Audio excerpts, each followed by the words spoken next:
Once again, welcome everybody. Thank you so much for joining us today for the excuse me, joint Minnesota LTAP and Short Span Steel Bridge Alliance webinar. My name is Natalie Niskanen. I'm a program coordinator with the Minnesota LTAP, and I'll just give everybody a quick overview of LTAP before handing things over to the SSSBA. So the Minnesota LTAP is housed in the Center for Transportation Studies at the University of Minnesota, and our program is designed to provide local transportation agencies with tools to improve operations through training, events, demonstrations, technical assistance, and technology transfer. And we focus our efforts on supporting local agencies, but everyone is welcome to use our resources as well. This is just a quick overview of the types of trainings we provide. And you can go on our website and look at our training opportunities on our drop-down menu. And you can also subscribe to our newsletters that we put out twice a week. And we also have a quarterly mailer that you're welcome to sign up for. We're going to ask you for some feedback after today's webinar. Please feel free to take a moment and fill that out. Let us know what you think and what else you'd like to see from the SSSBA, what you would like the Minnesota LTAP to provide for you. And I just want to quickly mention, I don't know what happened to my screen, but I'll just quickly mention that we're going to be utilizing the chat feature today. So please put your questions in there. Everybody can chat with everybody else. So you can answer questions for each other. And you're also welcome to use the Q&A, and the SSSBA will be monitoring the chat. And then at the end of today's presentation, there'll be time for questions as well. And with that, I will hand it over to Marissa.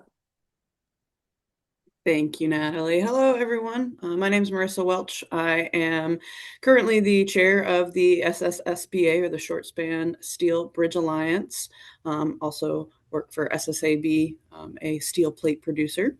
So welcome, good morning, good afternoon, for whatever time zone you're in, to the third installation of this webinar series, Steel Bridges for Smarter and Faster Construction. If you missed the first two sessions, they were wonderful. You can definitely go to either the registration link for this and you'll see the recordings there, or if you go to the Short Span website, go up to that little magnifying glass up the corner, I search LTAP, and then this will come up and you'll be able to watch those two recordings, as well as the seminar today will be recorded and shared. So, Dr. Barker, next slide. Who we are, a group of bridge and buried tool structure industry leaders who have joined together to provide educational information on the design and construction of short span steel bridges and installations up to 140 feet in length. So that's our short span for you. And then our members, you can see a bunch of different members that help service the Short Span Steel Bridge Alliance and work together here. We were initiated in 2007 as part of the American Iron and Steel Institute, AISI, where the member and stakeholders in the steel bridge industry gather. And what we do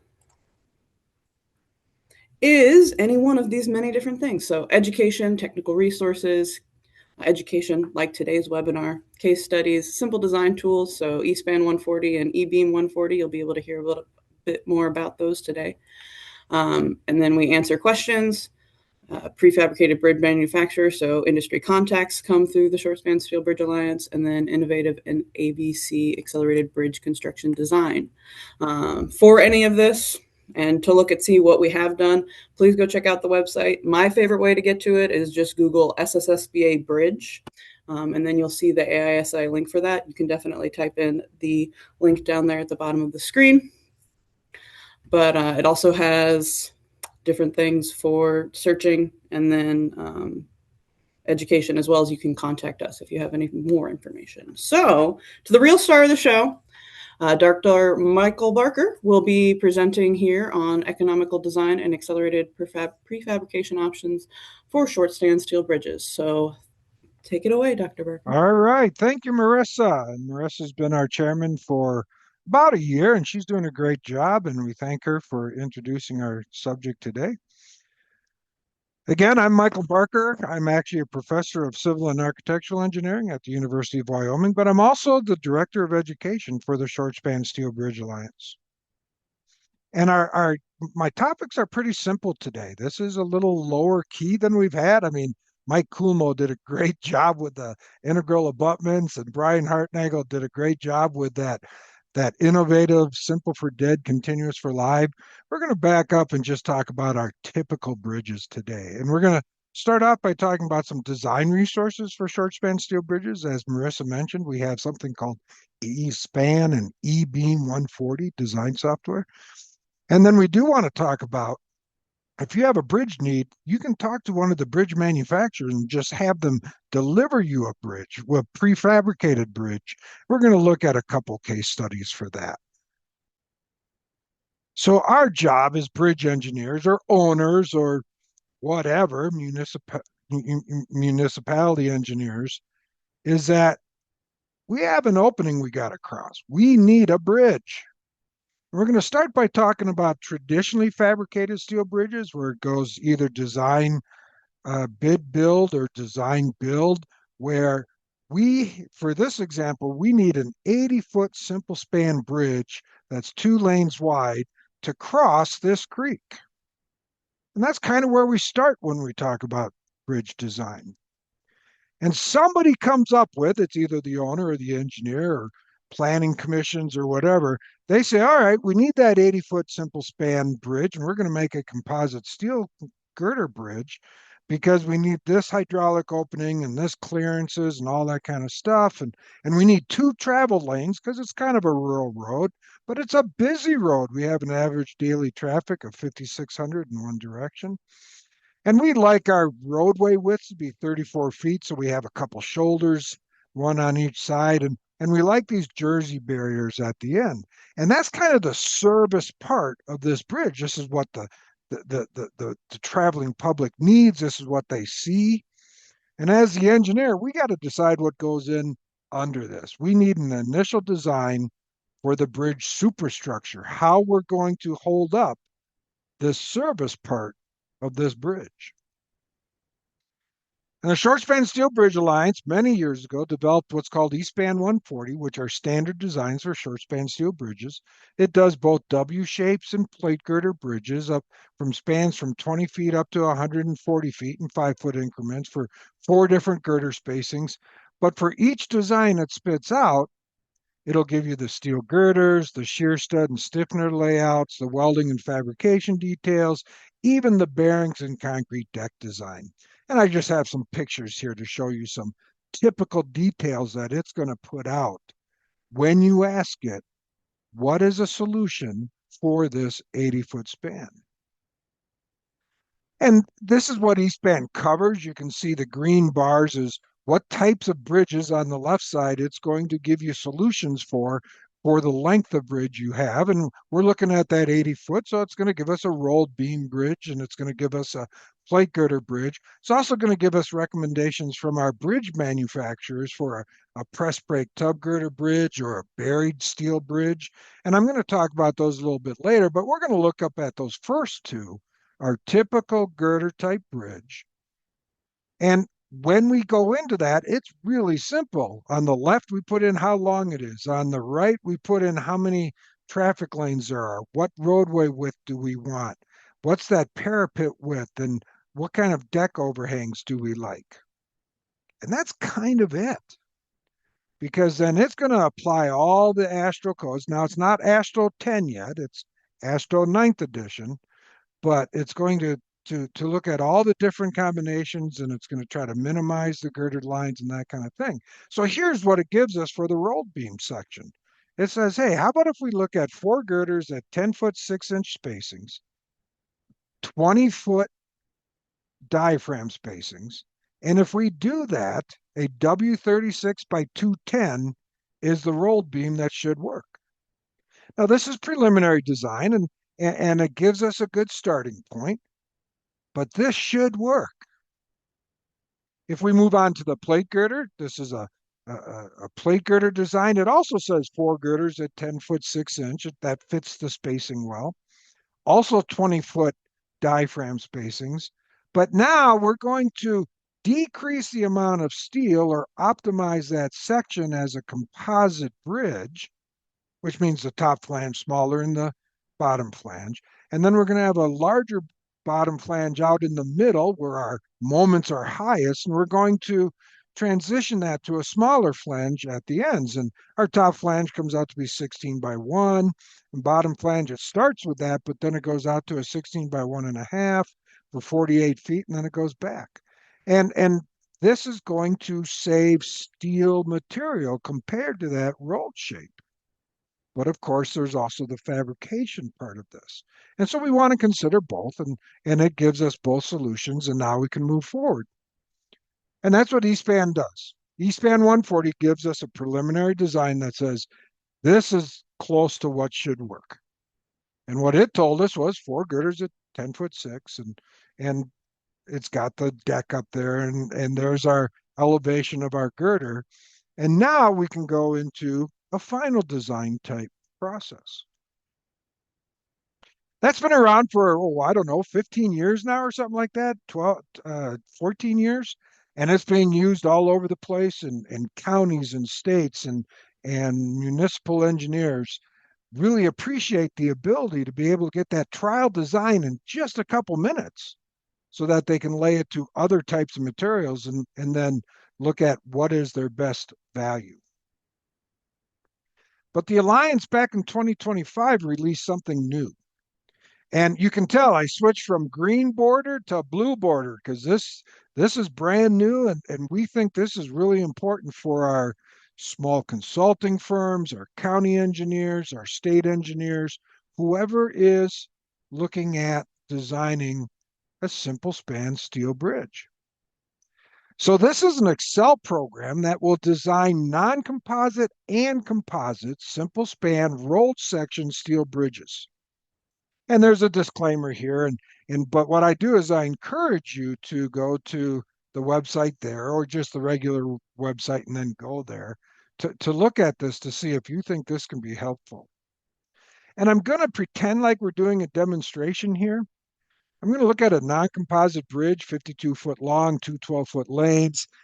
I can pick the girder spacing, so I pick 6 girders at 5'6", a typical county type bridge with 1'3" overhangs, some barriers, a roadway width, a bridge width, diaphragms. I only have one diaphragm right at the middle, so there's 2 unbraced lengths here, and I am going to consider it to be an unbraced because I'm using a corrugated metal deck and gravel riding surface. And I'm going to assume that that corrugated metal deck's not attached to the girders to give them the lateral support. And then there's some other stuff I do here that's not all that important. I do have a average daily truck traffic in a single lane of 200. That tells us what our fatigue requirements are. And I don't have any user-defined vehicles. We're just using the AASHTO HL93 loading. And it's at this point, if all my talk was on E-beam 140, I would go into that Excel program and actually demonstrate it. And I don't have time to do that today, but we can talk about it. And then there is a video on the website where I go through step by step and use that program to show engineers or owners how to input a bridge. But it's a really flexible program, and it is near optimized. It is Excel based, and it can do non-composite or composite. You can look at 5 different yield stress steels. Now, we didn't have the 33 or the 36 in there in the beginning, but we have a lot of counties that through a state program have old beams coming out of state bridges that they want to put into county bridges, and they don't know how to design for those lower yield stresses. Well, now they have a program that can. So we added the 33 and the 36, and the future is 65. It's here, but not real common. And then, of course, 70 is that upper limit right now. But it's so flexible with bridge layout and diaphragm variations along the span. So you can even do skewed bridges with this thing. And you can put on any decking. If it's non-composite, it can be wood, a grid, corrugated metal decking with gravel, a non-composite concrete deck, or a composite concrete deck. And like I said, it does the HL93 AASHTO loading. And something that not very many programs do, you can also define your own vehicle like a logging truck. I said the diaphragm is variable along the span. You can have up to 7 unbraced lengths, so you can do skewed bridges. You can determine whether the compression flange is braced during construction and braced during the final state. We've began by saying it's unbraced here. You can have any decking, like I said. If it is a composite, which I will show a little bit of that, if it is composite, it's got the F prime C. Is it full depth or does it have stay in place forms? Is there a haunch? Is there a sacrificial surface? And how do we do the shear connector design? And it does all of that. And it also has a lot of flexibility that we can put on utility loads or additional dead loads and variable bridge railings. And then the steel beam weights are individually considered in each design. It's not just assumed to be heavy. We can put a wearing surface on there. And then the vehicular loading. Yes, it does the Astro HL93 truck. Tandem and lane, but it also does a defined vehicle, like a logging truck, like a U80 truck. And here's where it has additional flexibility, because many people would consider that a strength 2 with a lower live load factor. And so we can do that. We may or may not want to put an optional lane load with that state specified or county specified vehicle. We can say, hey, that truck is so big, it's only going to be on the bridge by itself. So we use single lane distribution factors, or we can use multiple lane, and we can even change the impact factor for those. And then, of course, it does a line girder analysis, which it means it estimates the total dead wearing surface live loads on a single girder and designs that girder. And for the vehicular loadings, it uses live load distribution factors, where it considers all the different factors for all the different types of bridge decks, because they change, in addition to the original rotational stuff in AASHTO. Or you can put in your own live load distribution factors if you want. And then here's where it starts narrowing down the solutions. And we can control that. We can say, hey, we want a maximum L over D of 30. We can say we want a minimum depth of 18 inches because we know what type of diaphragms we like putting in there. We need a maximum depth of 33 inches because we don't want to do a lot of approach work. That's expensive, or we have clearance issues. We have those W40 and W44 rolled shapes, but they only come from one producer. And so there's usually kind of a price premium on there. And we can just say, yeah, we do want to consider them, or we don't. We can put in our own deflection limits. We can put in our own percent, a little bit extra to take care of the diaphragms and stiffeners and things like that. And then it applies AASHTO.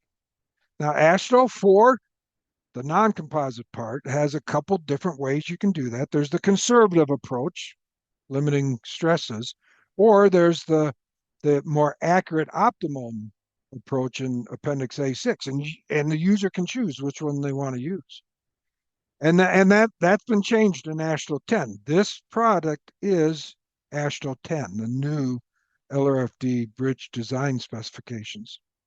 And one of the things that changed that is quite significant is that moment adjustment CB factor for lateral torsional buckling. And it actually goes back to AISC, the building peoples now, or you can put in your own. It'll do fatigue 1 or fatigue 2 based on your average daily truck traffic in a single lane. And those requirements have changed in AASHTO 10. They've become better. You can do a variable design life. So what it does is it's going to perform dead construction and live load analysis for each unbraced length on your girder. And then it's going to do a strength 1 or strength 2 and constructability design check for each unbraced length. Of course, there's that service 2 check near the center line, maximum moment. And then we have fatigue, which we always have to be cognizant of. And it's going to check it at the critical location of a stiffener. And then if it's a composite bridge, it will do the strength and fatigue shear stud design for that bridge. And we're going to take a look at that now. So it's going to take all the information you give it as what this bridge is, the spacing, the lateral distribution factors, all that kind of stuff. And it's going to look at every W shape that is made and remember which ones meet the strength 1 and 2, service to and construction performance ratios. And then it's going to check the corresponding fatigue and the corresponding deflection. So for instance, here, this table here shows that for this bridge we put in, the W36 by 135 is the lightest. It also meets deflection, fatigue, and it also meets deflection, and it gives some more information there. If we wanted something shorter, like a W27 by 146, two down from that, yeah, that meets the strength, service to and construction, and the fatigue, but the deflection's not quite. It's at a deflection of L over 761, and our limit was L over 800. That's probably close enough. We could live with that if we wanted to go heavier but shorter because of approaches or clearance. But it gives us options here, whereas that E-span 140 doesn't quite get to that level. And then we can take a look at our bridge. We can say, we can investigate. We can say, what if we change the diaphragm spacing? What if we don't want the lightest weight solution? What if we wanted to check that W27 by 146? All we do is change that yellow boxer to W27 by 146, and it's going to give us all of the performance ratios for strength and service and construction, fatigue and deflection. And it's even going to go to each unbraced length and tell us the behavior in there, so that we can become intimate with that bridge and start playing what if questions.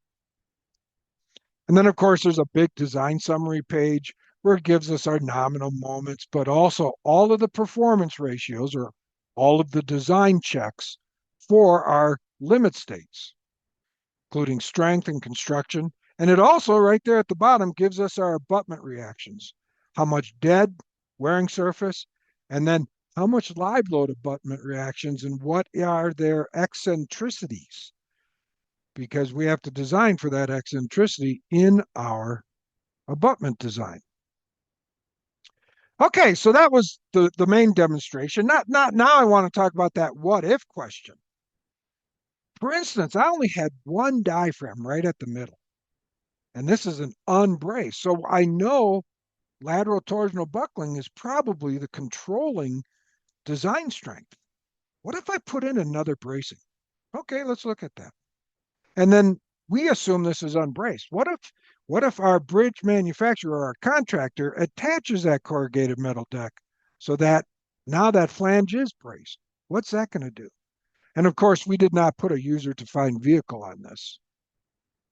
And so here, right up here, I'm saying I am going to put in one additional brace. So instead of two unbraced lengths of 26 feet each, I'm going to have 19, 14, and 19, which is going to improve my lateral torsional buckling capacity. And we see instead of a W36 by 135, it goes down to a W33 by 118. That's 5,400 pounds of steel I saved by playing this what if game. But of course, I do need that additional diaphragm. But I can do that in just a matter of moments.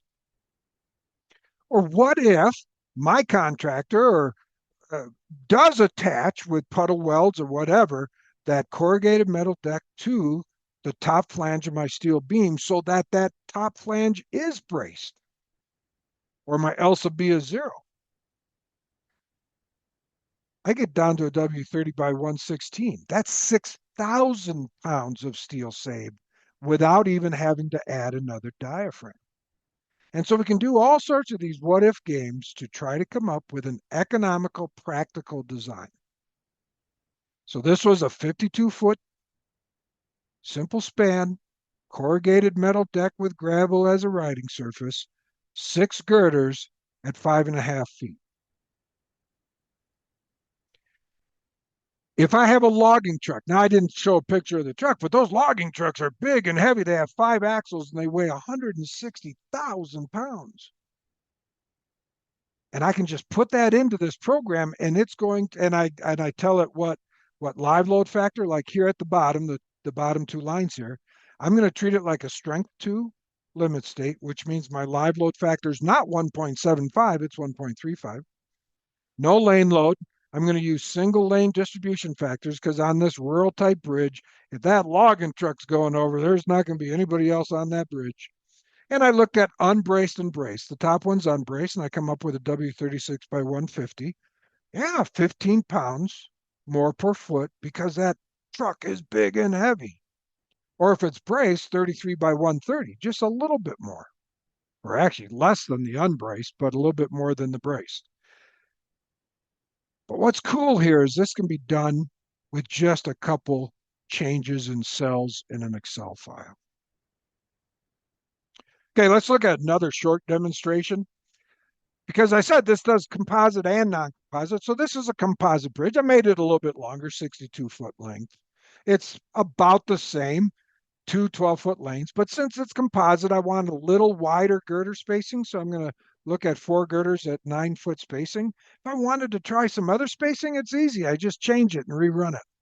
2-foot overhang, barriers, roadway width. I'm going to have an 8-inch structural deck on top of a stay-in-place forms, SIP, which are 2 inches, and I have a 1/2-inch sacrificial surface on top of that 8-inch structural depth, and it's a 2-inch haunch from the top of the web. Okay, that's pretty detailed, but this program can handle all of that. And so I put in the weight for the stay-in-place forms, and I'm going to use 7/8-inch shear studs. And on the right side here, I am going to put a wearing surface on it, which is, of course, the DW load, but I have construction loads on this. When I form up and place that concrete on the overhangs, I have equipment out there and I have wet concrete out there that's going to be applied to the non-composite unbraced girder. And that's a pretty important AASHTO design check that's come into the code in the last 5 years or so, or 8 years. And I also have some other things I'm going to put on there. But now I'm going to give it quite a bit of average daily truck traffic in a single lane, so it becomes a infinite life fatigue 1 design check. And when I put that in there, and a minute later, it tells me W36 by 135, where fatigue was the controlling performance ratio. Now the 36 by 135 being the same as the non-composite, that's just a coincidence. But it's going to do the same thing.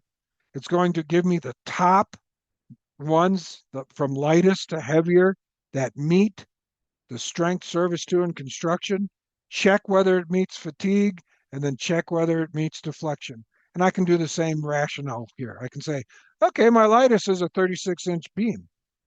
That's going to make me increase my approaches. I can save 3 inches by adding 6 pounds per foot on the steel. That might save me a whole bunch of money on approaches. And I can do all that with the what if sheet in this Excel. I can just put in that W33 by 141 here and look at what happens. And of course, we see on that one that construction's got a performance ratio of 95%. That's right. Construction can control design. And so sometimes we want to start there to make sure construction does not become a problem. And then here's just the results page again. It's going to give us all the input information, all the lateral load distribution factors, all the different girder moments and stuff like that, and do all the design checks. It'll go through the strength by unbraced length by unbraced length, the construction, and it also gives us dead load deflections, whether it's composite or non-composite, so that we can plan for our cambers. Also gives us those abutment reactions that are very useful when we start talking about what are we going to put at the ends. But since it's a composite bridge, it's also going to give us options on adequate shear stud spacings that meet AASHTO 10. And AASHTO 10 changed quite a bit. It's gotten a lot better, a lot more economical. And so it'll give us the whole design that's pretty much optimized for what we have input. So to wrap up this topic, okay, we have that. We have E-beam 140, rolled shape bridge design, composite and non-composite. On the website that you see there, You can see a user manual, you can see a couple examples, you can see a video of going through the Excel file. And I don't know how many have been downloaded, but it's being used all over the country. The county engineers love it because they can get an optimized design on the table in just a matter of a few minutes. And so with that success, we wanted to take it another step. And we're doing a plate girder one that's going to be released here in 2026.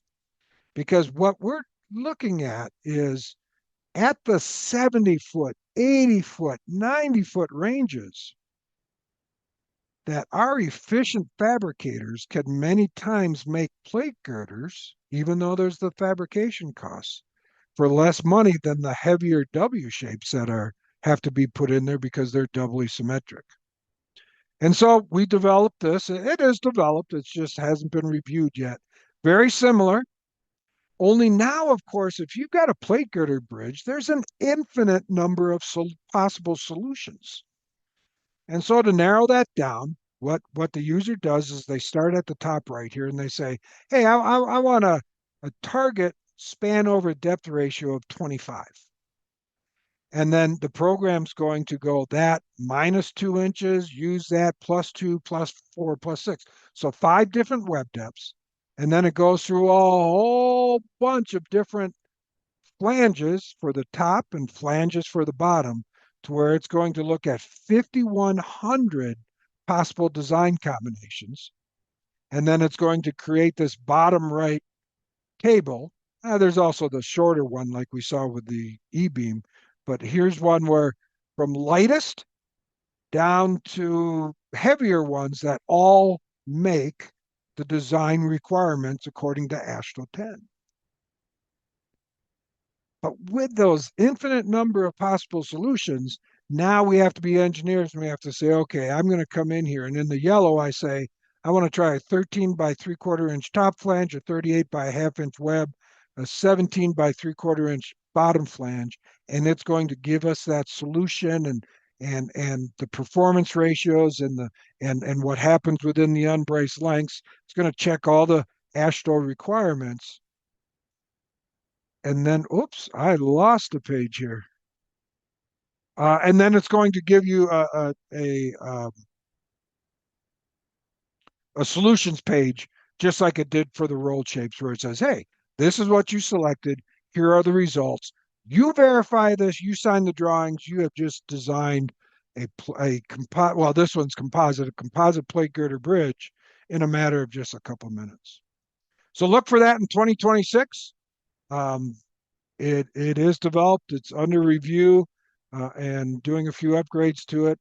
But this could be another possible game changer for those counties that have 70, 80, 90-foot simple spans to get over these crossings. Okay, so that we started by saying we have a traditionally fabricated bridge where we're going to design it, order it, whether it's design, bid, build, or design, build.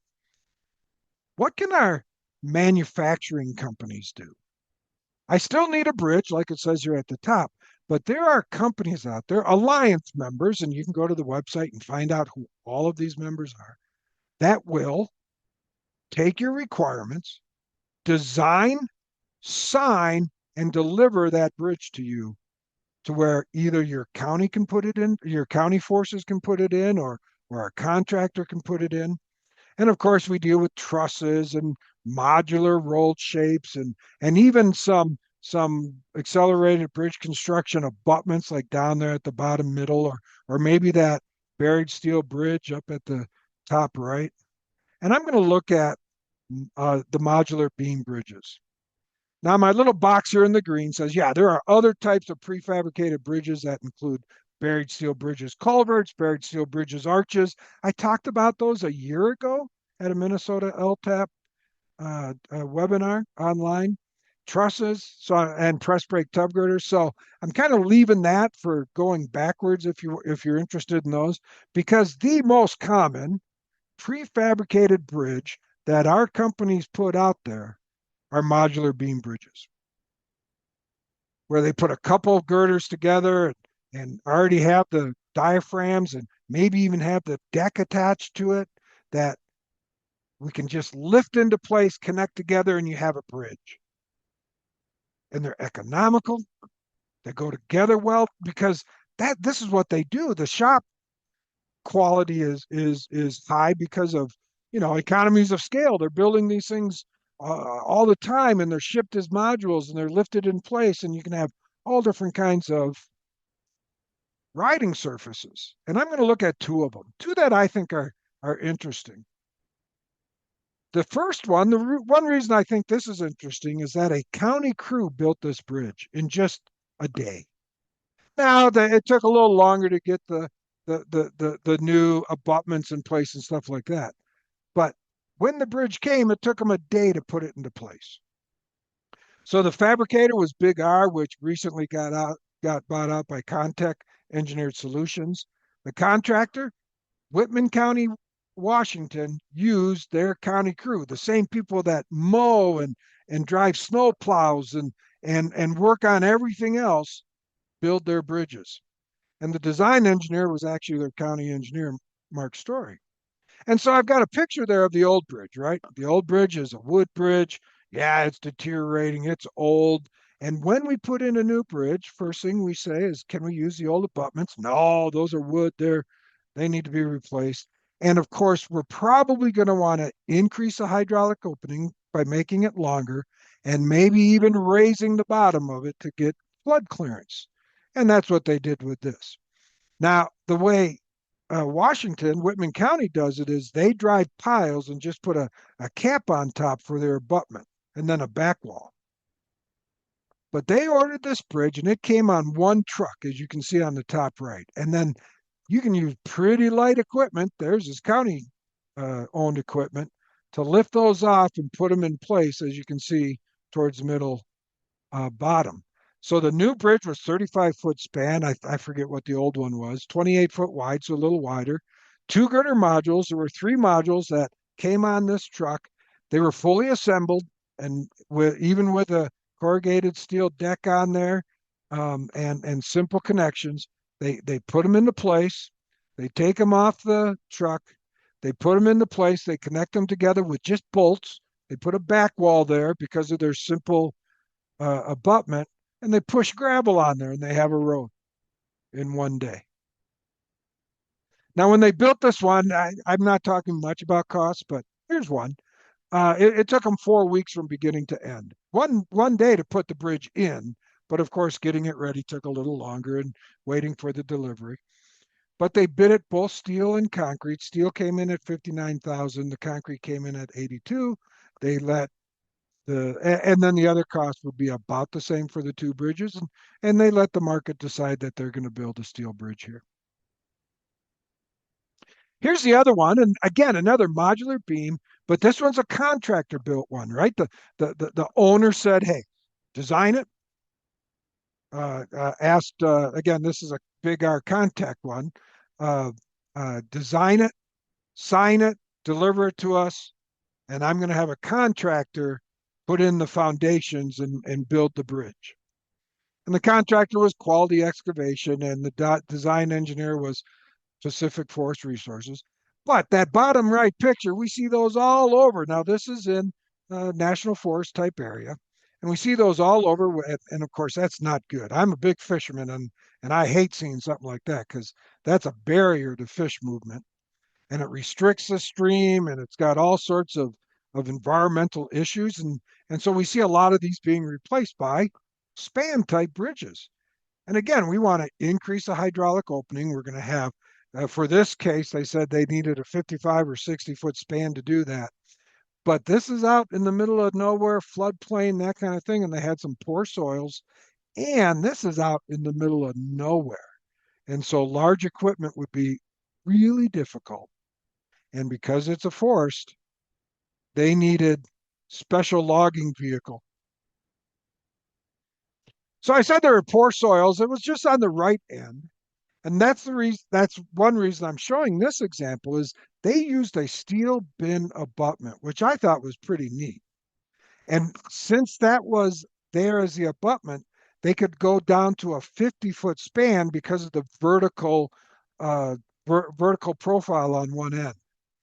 And they could use this smaller steel bin abutment because steel is a light superstructure. Okay, and this is going to be a corrugated metal deck again, and it's going to have gravel. But they could only get in a couple excavators in this real tight area. They could not get cranes in there or anything like that. And so they use this modular superstructure and this box bin to put this bridge into this sensitive area. So you can see that picture on the bottom right, or the picture above it too, is a schematic, but the steel box is just that. You put a steel box in and you put gravel and geosynthetic layer and gravel and geosynthetic layer to form a very strong abutment. Then you put a little cap on top of that for your a pier or your abutment, and you put the bearings on top of that. The left abutment was better soiled. I just needed a precast sill. And then both were, of course, protected with riprap because of the flooding characteristics of this region. And I just want to show some pictures of them building that bin, right? Top left picture, hey, you dig a hole. Middle picture, top, you build it. To the right, you start filling it and putting in the gravel layers with the geosynthetics in between. I forget what they were, 16-inch layers if I remember right. Put a sill on the top with the bottom left picture, and all of a sudden you've got a strong abutment that did not take big equipment, did not take concrete pours to do out in the middle of nowhere. Now the superstructure is pretty much like the last one I showed. You know, because of they wanted a steel structure because of the weight, because they didn't want a huge abutment there, and handling and convenience and the modular design. So this came out in 2 girder modules, again, so fully assembled and with simple connections. And then it came in on one truck. They pick it up with light equipment. They place it on the bridge. They push the gravel on top, put a back wall in and that kind of stuff. And then they push the gravel on it, and they have a long-lasting, aesthetically pleasing bridge out in the middle of nowhere. And then again, I did show this. 2 weeks it took them for not only putting the bridge goes in one day, but the excavation, the stream restoration, the box beam installation, that kind of stuff. They put this thing in 2 weeks for a cost of almost $204 per square foot. A little expensive because, of course, you can imagine those box beam abutments or steel box abutments, they cost something. And so that raised this price just a little bit. Now, there are other modular beams out there, and the reason I'm showing this slide is because of Wheeler. Wheeler is in Minneapolis, Minnesota, and they are building bridges, modular bridges that they send out all over the country. And the reason I'm showing these two is on the left side, you have a concrete decked modular beam accelerated bridge construction project, where in Axtell, Utah, that old bridge was, they were closing it. And there's a lot of ranches and farms that needed to get their stuff across that road. And so they built that modular bridge, second picture to the right, with a, you know, it's a certain level, a bridge rail and all that kind of stuff in a quick time. And I showed that because that's the first two I did were gravel decks. This is a concrete deck. On the right, there was this big weather event that literally wiped out a bridge in Wisconsin several years back. And this is in the middle of winter. I know you don't see a lot of snow there, but this was during really cold temperatures. And it literally cut off communities. And so Wheeler came in on that bottom right and said, hey, we can build a modular steel beam bridge with a wood deck, asphalt overlay, crash-tested barriers, and steel and wood abutments. And we don't have to cast any concrete, and we can get this thing built really, really quickly. No concrete curing time, no concrete temperature issues. And so I just wanted to show these. One, Wheeler is in Minneapolis, and this is Minnesota MnLTAP, and the concrete and the wood deck systems. Okay, I'm getting close to done, but I thought now it's my marketing time, right? We should consider short span steel bridges for any crossing. We have so many case studies that show they're economical. We have so many case studies that show that they can go in with less construction, less disruption, and things like that. So I thought I'd just kind of summarize a few things here that yes, short span steel bridges are cost effective because we have simple and practical details. None of this fancy X bracing and K bracing and all these complicated details.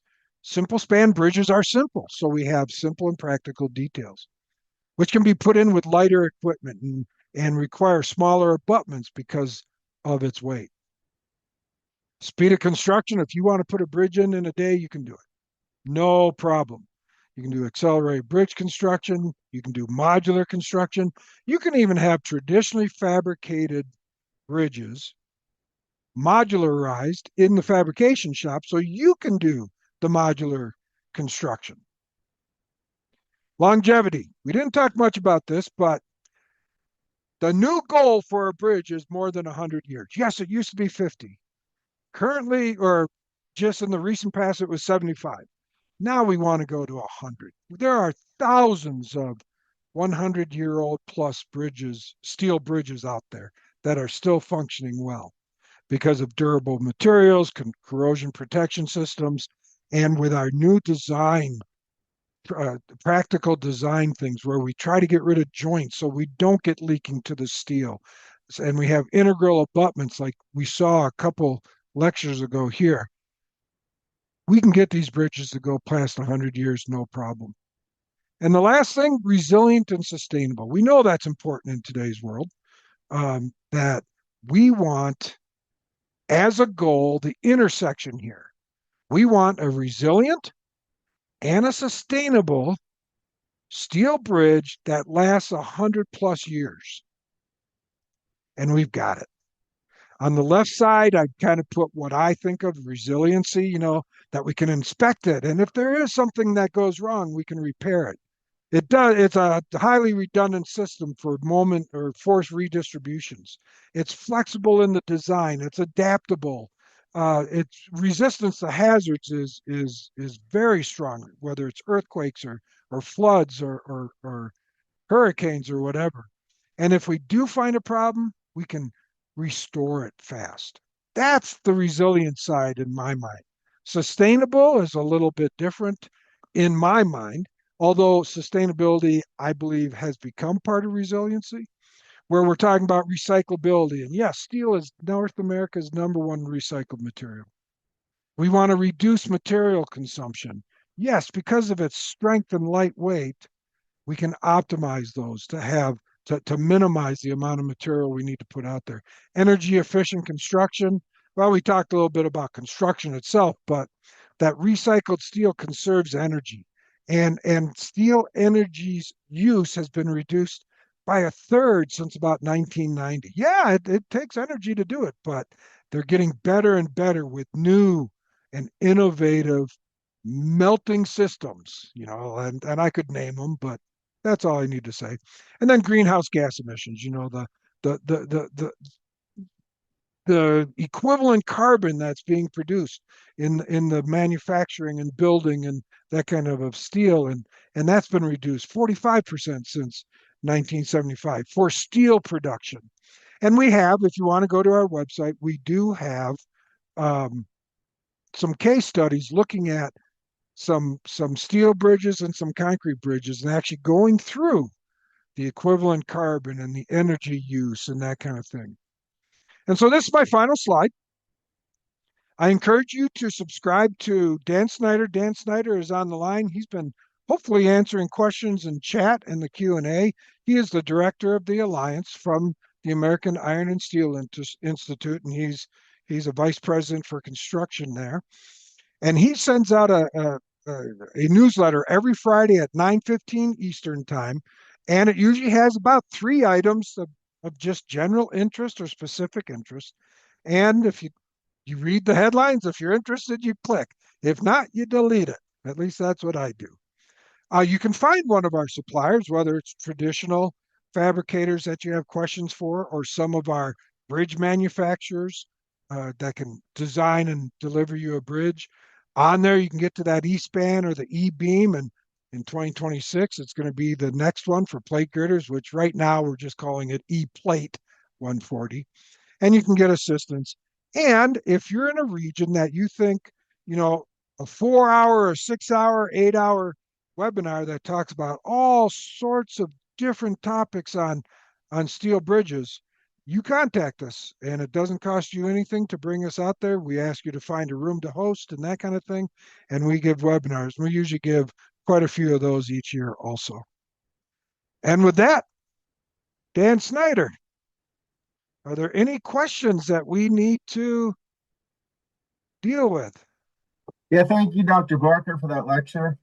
Yes, we do have a few questions that have come in that we could use your knowledge about, but just as a reminder, I did put a link in the chat so you can download these slides, and we'll get the recording up there. Usually it takes a couple days, but it will be at that same link. Okay, so a couple questions that came in, Dr. Barker. Let's see, for the first one's from Matt, for non-composite bridges, and I believe he's referring to E-beam. Does E-beam assume unbraced length to be between bracings? So the user defines that. And we kind of did that example, right? We started by saying, hey, I only have one diaphragm here, so I have two unbraced lengths of 26 feet with a corrugated metal deck, because I'm going to be conservative, or I'm not going to attach that corrugated metal deck to the steel beams. So it will do all of the unbraced length lateral torsional buckling checks for that. Or you can say there's just a little click of a button there that says, nope, I'm going to build this to where that corrugated metal deck braces that top flange. And so then it will treat it as a braced. And the user can define the bracing system for the beam. Great, thank you. Next question from Adhikar.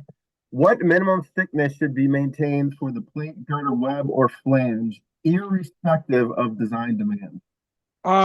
Very good question. So in this, because right now we've developed this E-plate, the plate girder one, and yes, I can put in any length into it, but right now I've kind of limited it to 140 feet, which means that I'm going to use a 1/2 inch web thickness, because if you have a 60-inch deep girder, divided by 1/2 is 120. That's right about where we want to be. And then Astro recommends, and our fabricators recommend, minimum size webs is a 1/2 inch. And so when I'm only doing a 70-foot span and that the depth is only 40 inches, yeah, I only have an L over D of 80, but that's because of the minimum 1/2 inch thickness. So right now they're all a 1/2 inch. The flanges, again, from our friends at National Steel Bridge Alliance and our fabricators and the Astro collaboration documents, there are some recommendations that they want a 12-inch minimum width flange. Okay, so that's where I started. And then the B over 2 TF has to be less than or 12. All right, well, so I came up with, I forget how many, 40 or something top flanges and 60 or something bottom flanges, and it matches all of those while still meeting the Astro requirements. The minor axis moments of inertia ratios to be able to use the specifications and things like that. And so the minimum thickness flange, again, is recommended to be 3/4. So that's what the minimum is. And then it goes up to, for the bridges I put in there so far, it goes up to 2 inches. And then all sorts of different widths. I think the widest is 22 and the narrowest is 12. I hope that answers that. We have a question from John about timber decks. Question is, what is the service design life when using a timber deck with an asphalt overlay? And are there any details on how asphalt is contained at the edge of the deck? I'm really not familiar with that. I apologize. Certainly a Google search or an AI search or calling one of the bridge manufacturing firms or going to their websites, I am sure that they would have all sorts of information on longevity of, I would say, maintained wood deck systems, because there's like 4 different types of wood deck systems out there. And I, yes, I have put them in my design program, and they each have their individual live load distribution factors, but I don't have enough experience with them to know longevity questions. Sorry. Okay, and the last one that I see, it's more of a comment, but maybe you want to respond, Dr. Barker. It's from Matt. The question or the comment is for decks with stay-in-place forms filled with asphalt. I'm not sure DOTs would assume the form will provide top flange bracing. Yeah, I see that from Matt Card. Okay, so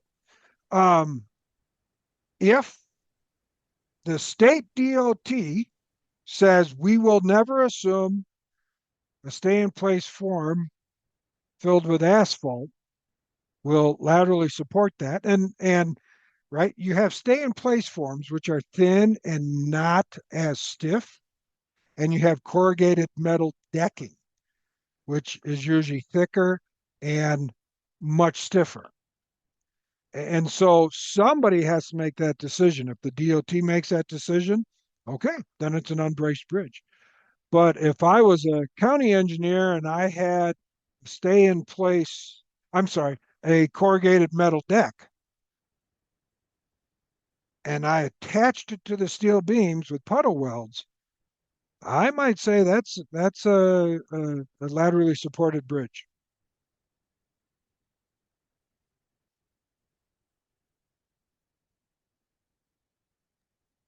All right, take care of all the questions that came in through chat at this point.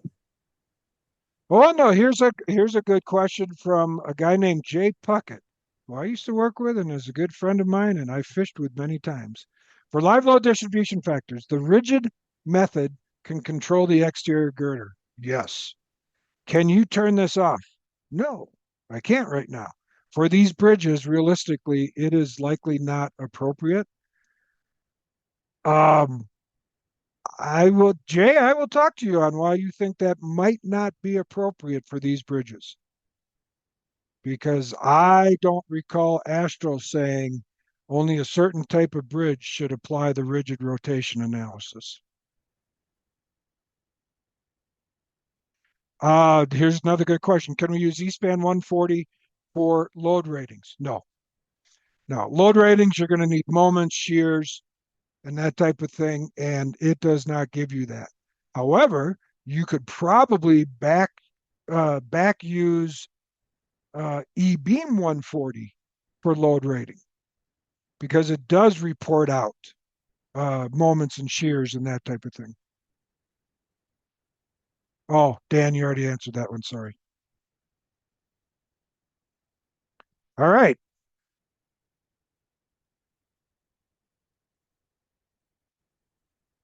Oh, Michael asked, why 140 feet?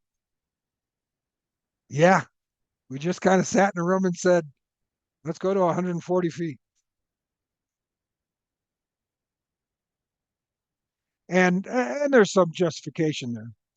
For a bridge 140 foot or less, usually wind is not going to control anything, right? And if you get above 140, you can have some, or you need to be more careful with wind. But anyways,